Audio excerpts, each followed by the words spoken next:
Over its 250 years as a nation, how has the United States developed and implemented defense strategy?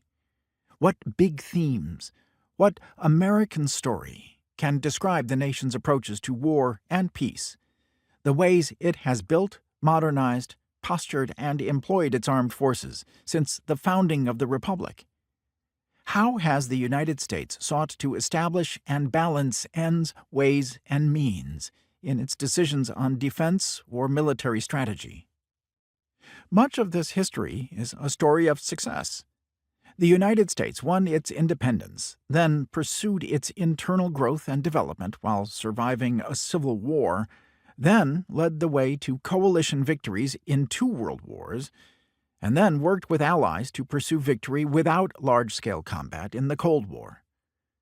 Undergirding the global order since 1945, it has also contributed to the most peaceful and prosperous and democratic period in human history, albeit one under serious stress today. Although it has retained a large standing military backed up by a robust defense industry throughout this latter period, it has avoided becoming what Princeton professor Aaron Friedberg calls a garrison state, or a hyper-militarized economy, in the process. Generally speaking, it has found approaches to defense strategy and military policy that have not broken the bank, at least not relative to the monumental nature of some of the tasks it has attempted. Its geographic location, protected by oceans and bordered by generally friendly neighbors, has helped enormously in this process, as has its wealth of resources, as have the diversity and industriousness of its people.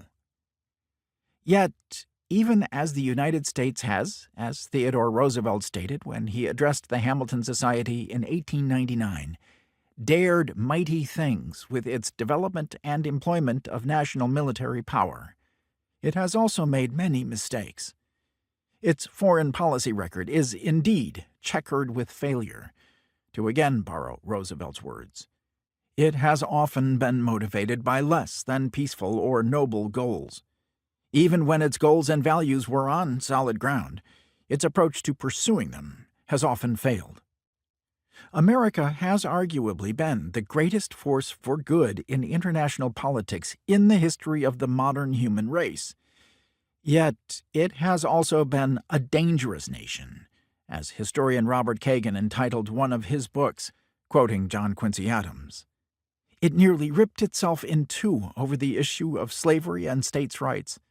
It sought to avoid entanglement in Eurasian wars, but ultimately failed in that goal spectacularly on 2 separate occasions in the 20th century, and had to enter those world wars once they were already fully blazing. From 1945 onward, the United States has compiled a notably mediocre record of success and failure in its major wars.